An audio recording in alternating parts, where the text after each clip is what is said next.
Hi friends, എല്ലാവർക്കും നമസ്കാരം. പുതിയൊരു വീഡിയോയിലേക്ക് എല്ലാവർക്കും സ്വാഗതം. ഇന്ന് നിങ്ങളെ പുതിയൊരു സംഭവം ഒന്ന് പരിചയപ്പെടുത്താൻ പോവുകയാണെന്ന് പറഞ്ഞാൽ നിങ്ങൾക്ക് ഒരുപക്ഷെ അറിയാവുന്നതായിരിക്കാം. പക്ഷേ അറിയാൻ വയ്യാത്തതായിട്ടുള്ളവർ ആരെങ്കിലും ഉണ്ടെങ്കിൽ നമുക്ക് അവരെ കൂടെ ഒന്ന് പരിചയപ്പെടുത്തണമല്ലോ. എന്താണ് സംഭവം? സാധാരണ സംഭവം തന്നെയാണ്. നമ്മുടെയൊക്കെ നാട്ടിൽ മരച്ചീനി നമ്മൾ ഇഷ്ടം പോലെ കൃഷി ചെയ്യുന്നുണ്ട്, അല്ലെങ്കിൽ അതിന് കപ്പ എന്ന് പേര് പറയുന്നുണ്ട്. അപ്പോൾ ഈ കപ്പ അല്ലെങ്കിൽ ഈ മരച്ചീനി നമ്മൾ പച്ചയ്ക്ക് മാത്രമല്ല ഉപയോഗിക്കുന്നത്, നമ്മളതിനെ പച്ചയ്ക്ക് ഉണക്കി ഉപയോഗിക്കാറുണ്ട്, അതിനെ വാട്ടി ഉണക്കി ഉപയോഗിക്കാറുണ്ട്. അപ്പോൾ ചിലർക്ക് അറിയില്ല എങ്ങനെയാണ് വില കൊടുത്ത് വാങ്ങുന്ന ഈ വാട്ടക്കപ്പ നമുക്ക് കിട്ടുന്നതെന്ന് അറിയാത്ത ധാരാളം പേരുണ്ടാവും. അവർക്ക് വേണ്ടിയാണ് ഈ ഒരു വീഡിയോ ചെയ്യുന്നത്. അപ്പോൾ നമുക്ക് എങ്ങനെയാണ് കപ്പ വാട്ടിയെടുക്കുന്നതെന്ന് നമുക്കൊന്ന് നോക്കാം. ഇവിടെ വളരെ കുറച്ച് സ്ഥലമുള്ള ആളുകൾ ഉള്ള ഭാഗത്ത് പോലും ഒരു 4-5 മൂടോ 10 മൂടോ 25 മൂടോ 50 മൂടോ ഒക്കെ കപ്പ നടാറുണ്ട്, അത്യാവശ്യം കഴിക്കാൻ വേണ്ടിയിട്ടാണ്. അപ്പോൾ അങ്ങനെ നട്ടതിൽ നമുക്കൊരു 2 മൂട് കപ്പ പിഴുത് അത് എങ്ങനെയാണ് വാട്ടിയെടുക്കാൻ നമുക്ക് നോക്കാം. അപ്പോൾ ഇതിനെ നമുക്കൊന്ന് പിഴുതെടുക്കാം. അപ്പോൾ ഞാനിതിൻ്റെ ശിഖരങ്ങളൊക്കെ മുറിക്കാൻ പോവുകയാണ്.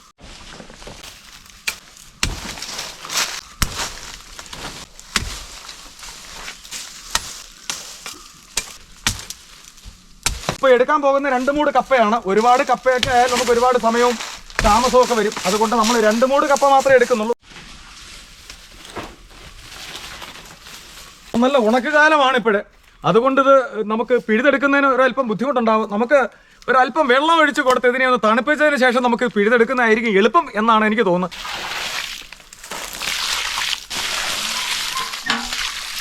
ഇത് അടുത്ത പ്രാവശ്യം നടാൻ വേണ്ടിയിട്ടുള്ള കമ്പാണ്. ആ കമ്പ് നമ്മൾ വെട്ടി മാറ്റുകയാണ്. അതുകൊണ്ട് അത് നമ്മൾ വെട്ടി അങ്ങ് മാറ്റി. ഞാൻ ഒറ്റയ്ക്ക് പിടിച്ചാൽ ഒരുപക്ഷെ ഈ മരച്ചീനി പിഴുതു വരത്തില്ല. അതുകൊണ്ട് എനിക്കൊരു സഹായത്തിന് ഒരാളും കൂടെ വേണം. ആ സഹായത്തിന് ഒരാളിന് വേണ്ടിയിട്ട് ഞാനൊരു കയറും കൂടി ഇതിൻ്റെ കൂടെ എടുക്കുക കേട്ടോ. അതാകുമ്പോൾ എനിക്ക് അധികം പ്രയാസമില്ലാതെ ഈ മരച്ചീനി പിഴുതെടുക്കാൻ കഴിയുമെന്നുള്ളതാണ് തോന്നുന്നത്. എന്തായാലും അങ്ങനെ നോക്കട്ടെ.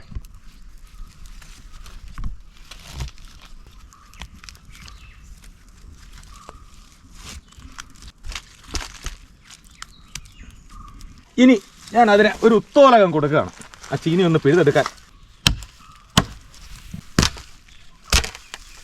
ഞാൻ ഒറ്റയ്ക്കായതുകൊണ്ട് ഒരു ചെറിയ ഉത്തോലകം വെച്ചേക്കാണ് ഈ ചീനി ഒന്ന് പിഴുതു നോക്കാൻ. അപ്പോൾ നോക്കാം എങ്ങനെയുണ്ട്, ചീനി വരുമോ ഇല്ലയോ എന്ന്.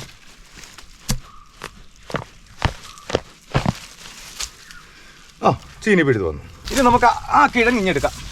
അതിനകത്ത് അയ്യോ നല്ല മൂടായിരുന്നു, നല്ല മുട്ടൻ കിഴങ്ങുകളായിരുന്നു. പക്ഷെ ഒടിഞ്ഞു പോയത് കൊണ്ട് അതിനകത്ത് കേട്ടോ നല്ലവണ്ണം ഉറച്ചു കിടക്കുകയാണ് മണ്ണ്.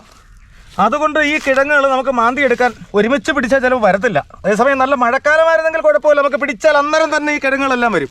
വളരെ നിസ്സാരമായിട്ട് നമുക്ക് വളരെ എളുപ്പത്തിൽ പിഴുതെടുക്കാൻ ഉള്ള, അതിന് യന്ത്രങ്ങളൊന്നും വേണ്ട, നമുക്ക് ഇങ്ങനെയൊക്കെ ചെയ്യാൻ കഴിയും. അവിടെയാണ് കാര്യം.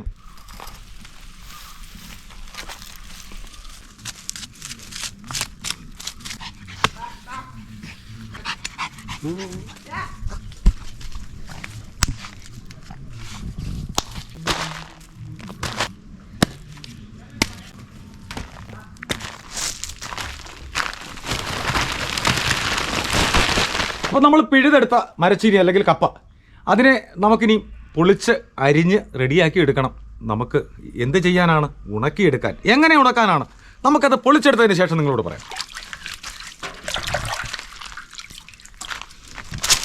നമ്മൾ വെള്ളമൊഴിച്ച് പിഴുതെടുത്തത് കൊണ്ട് ഇതിനകത്ത് ഒരുപാട് മണ്ണുണ്ട്. ആ മണ്ണൊന്ന് മാറാൻ വേണ്ടിയിട്ട് നമ്മൾ വെറുതെ ഒന്ന് ചെറുതായിട്ട് ഒന്ന് കഴുകിയെടുക്കുകയാണ്.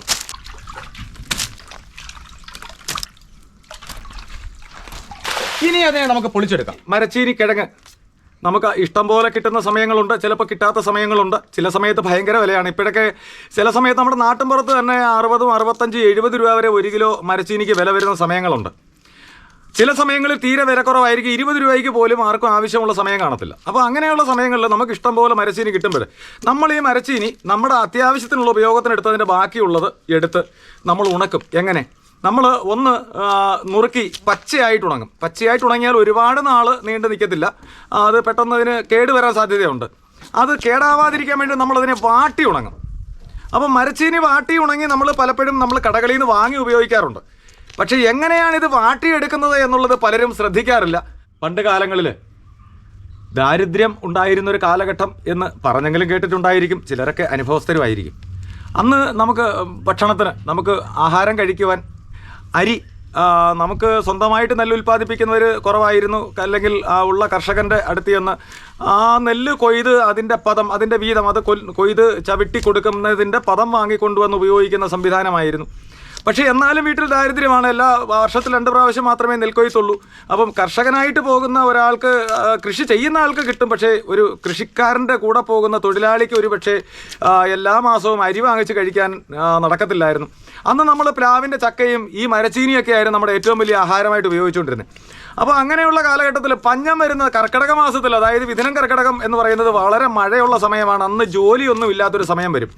ആ സമയത്ത് തൊഴിലുമില്ല, നമുക്ക് ശമ്പളവുമില്ല, നമുക്ക് ഭക്ഷിക്കാനും ഒന്നും ഇല്ലാതെ വരുന്ന സമയത്തൊക്കെ നമ്മൾ എന്ത് ചെയ്യും? അതിനു മുൻപ് നമ്മൾ ഈ ആദായമായിട്ട് എടുക്കുന്ന, അല്ലെങ്കിൽ നമ്മുടെ പുരയിടത്തു നിന്ന് കിട്ടുന്ന, അല്ലെങ്കിൽ നമ്മൾ വിലയ്ക്ക് വാങ്ങി എടുക്കുന്ന ഈ കപ്പയൊക്കെ ഇത് ഉണക്കി, പച്ചയ്ക്ക് ഉണക്കി കുറേ വയ്ക്കും.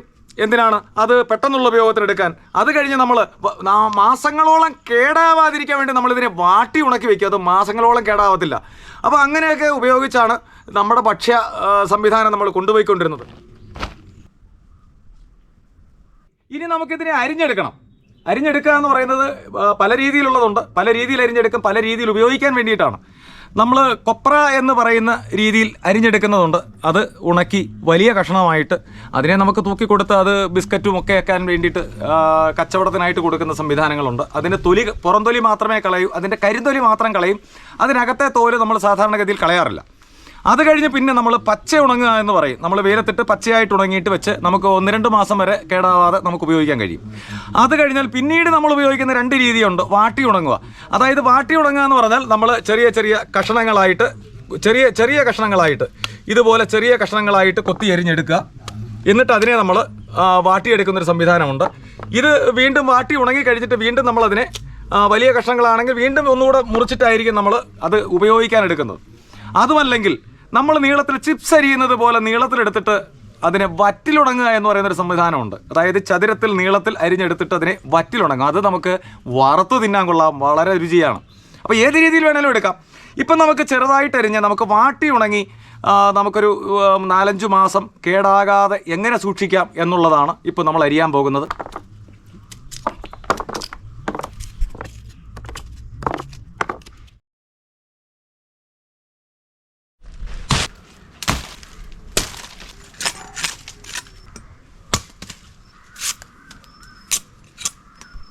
മുൻകാലങ്ങളിൽ ചെയ്തിരുന്ന രീതിയാണ് ഞാൻ നിങ്ങളെ കാട്ടുന്നത്. ഞങ്ങൾ കുറച്ച് ചീനി അരിഞ്ഞിട്ടുള്ളൂ, അതുകൊണ്ട് ചെറിയൊരു പാത്രത്തിലാണ് വെള്ളം വെച്ചിരിക്കുന്നത്. അപ്പോൾ ഈ വെള്ളം ഏകദേശം ചൂടായി കഴിഞ്ഞു, തിളയ്ക്കാറായി. ഇനി ആ വെള്ളത്തിലേക്ക് നമുക്ക് ആ ചീനി ഇടാം. വെള്ളത്തിന് ചൂടുണ്ട്, കയ്യിലൊക്കെ തെറിക്കുന്നു കേട്ടോ, ചൂടുണ്ട്, നല്ല ചൂടായ വെള്ളമാണ്. ബാക്കിയുള്ള ചീനിയും കൂടെ അതിനകത്ത് നമ്മൾ ഇടുക. ഇതിൻ്റെ പുറം ഭാഗം വേകാൻ തുടങ്ങുന്ന ഒരു സമയമുണ്ടല്ലോ. നമ്മൾ ചീനി പുഴുങ്ങിയെടുക്കുന്നത് പോലെ ഒരുപാട് നമുക്ക് മുഴുവൻ വെന്ത് വരണ്ട. പക്ഷേ നമുക്കിത് വാടണം. ഇതിനകത്ത് അണുക്കൾ കയറാതിരിക്കാൻ, അതായത് ഉളുമ്പ് എന്ന് പറയുന്ന ചെറിയ ജീവികൾ ഉണ്ടാവാതിരിക്കാൻ വേണ്ടിയാണ് നമ്മളിതിനെ വാട്ടിയെടുക്കുന്നത്. മുൻകാലങ്ങളിൽ നമ്മളിങ്ങനെ വാട്ടിയെടുക്കുമ്പോൾ കൂടുതൽ ചെയ്യുന്ന രാത്രികാലങ്ങളിൽ വീട്ടിലുള്ള എല്ലാവരും കൂടെ ചേർന്നിരുന്ന് ചീനി പൊളിച്ച് അരിഞ്ഞ്, അതൊരു ഉത്സവം തന്നെയായിരുന്നു. അങ്ങനെ അരിഞ്ഞ് റെഡിയാക്കിയിട്ട് അന്ന് രാത്രിയിൽ തന്നെ, വെളുപ്പിനെ തന്നെ, അതായത് നേരം വെളുക്കുന്നതിന് മുൻപേ ചീനി മുഴുവൻ വാട്ടിയെടുക്കും. പിറ്റേ ദിവസം രാവിലത്തെ സൂര്യപ്രകാശം വരുമ്പോഴേ ആ ചീനിയെല്ലാം നമുക്ക് ഉണക്കാൻ നിരത്തുന്ന രീതിയിലാണ് അന്നൊക്കെ ജോലി ചെയ്തിരുന്നത്. അതിൻ്റെ കൂട്ടത്തിൽ വേറെ ചില കഥകൾ കൂടിയുണ്ട് കേട്ടോ. ചീനി വാട്ടിയെടുക്കുന്ന അടുപ്പിൽ ചീനി ചുട്ടെടുക്കുന്നൊരു പരിപാടിയുണ്ട്. ബിരുദന്മാരെന്ത് ചെയ്യുമെന്നറിയാമോ? ഈ ചീനി വാട്ടുന്നതിനിടയിൽ പോയി ചീനിക്കിഴങ്ങ് പൊളിക്കാതെ തന്നെയുള്ള ചീനിക്കിഴങ്ങ് എടുത്തു കൊണ്ടുവന്ന് ആരും കാണാതെ ഈ അടുപ്പിൻ്റെ കീഴിൽ കയറ്റിയിടും. അത് അവിടെ കിടന്ന് ചുട്ടെടുക്കാം. പിന്നെ ചിലർ ചെയ്യുന്നത് എന്താണെന്നറിയാമോ? ചീനി പുഴുങ്ങിയെടുക്കാൻ വേണ്ടിയിട്ട് ചെറിയ കഷണങ്ങളായിട്ട് മുറിച്ചെടുത്തിട്ട് ഇതുപോലെ വാട്ടാനല്ല, നമുക്ക് പുഴുങ്ങി തിന്നാൻ, അത് മറ്റൊരു പാത്രത്തിലാക്കിയിട്ട് ഇതിനകത്ത് കൊണ്ടുവയ്ക്കും. ഇതാരും ശ്രദ്ധിക്കത്തില്ല, പക്ഷേ അത് പുഴുങ്ങിയെടുക്കാം. അതിൻ്റെ കൂടെ മീൻ ചുട്ടെടുക്കുക, അല്ലെങ്കിൽ ചമ്മന്തിക്ക് മുളക് ചുടുക, ഇതെല്ലാം ഇതിനകത്ത് നടക്കും. ഭക്ഷണവും നടക്കും, നമ്മുടെ ചീനിവാട്ടും നടക്കും. ഒരു ദിവസത്തെ ഒരു ഉത്സവ പരിപാടി തന്നെയായിരുന്നു മുൻകാലങ്ങളിൽ. ഇന്നിപ്പോൾ ഒന്നും കാണാനില്ല.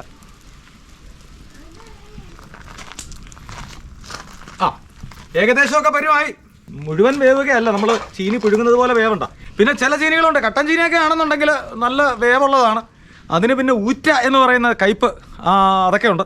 ഇതിനതൊന്നുമില്ല. ഇത് ബ്ലോക്ക് ചീനി ആയതുകൊണ്ട് ഇതിന് അങ്ങനെയുള്ള പ്രശ്നങ്ങളൊന്നുമില്ല. മറ്റേതൊക്കെ നമ്മൾ ഇതുപോലെ വാട്ടിയെടുക്കുക എന്ന് പറയുന്നത്, വാട്ടിയെടുത്ത് കഴിഞ്ഞിട്ട് പിന്നെ നമ്മൾ പച്ചവെള്ളത്തിലിട്ട് അതിൻ്റെ ഊറ്റ, അതിൻ്റെ കറയൊക്കെ കളഞ്ഞ് ഒക്കെ എടുക്കണം. എടുക്കാൻ പരിവായി. അപ്പോൾ നമുക്കിതിനെ കോരി മാറ്റാം. കോരി ഇതിൻ്റെ വെള്ളം വാർന്നു പോകണം. അതിനുവേണ്ടി നമുക്കിതിനെ കോരിയെടുക്കാം.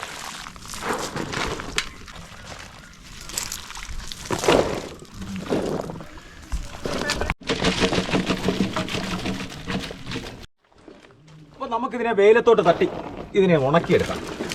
2-3 വെയിൽ കൊണ്ട് നല്ല ഉണങ്ങി കഴിയുമ്പോൾ പിന്നീട് നമുക്കിതെടുത്ത് വെച്ച് നമുക്കൊരു 5-6 മാസത്തിൽ കൂടുതൽ നല്ല വൃത്തിയായി സൂക്ഷിച്ച് വെച്ച് നമുക്ക് ആവശ്യമുള്ള സമയത്ത് ഇഷ്ടം പോലെ ഈ മരച്ചീനിക്കിഴങ്ങ് അരിഞ്ഞു വാട്ടിയത് ഇഷ്ടം പോലെ നമുക്ക് കഴിക്കാൻ കഴിയും.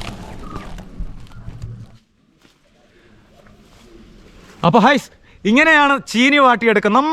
നമ്മുടെ മരച്ചീനി അധികമുണ്ടെങ്കിൽ, നമ്മുടെ കൃഷിയിൽ അധികമുണ്ടെങ്കിൽ അത് വെറുതെ നഷ്ടപ്പെടുത്തി എലിക്കൊന്നും കൊടുക്കാതെ നമുക്കിതുപോലെ അത് വാട്ടി ഉണക്കി വെച്ചാൽ 5-6 മാസത്തിൽ കൂടുതൽ നല്ല വൃത്തിയായി സൂക്ഷിച്ച് വെച്ചത് ഇഷ്ടമുള്ള സമയത്ത് നമുക്ക് മരച്ചീനി കഴിക്കാൻ കഴിയും.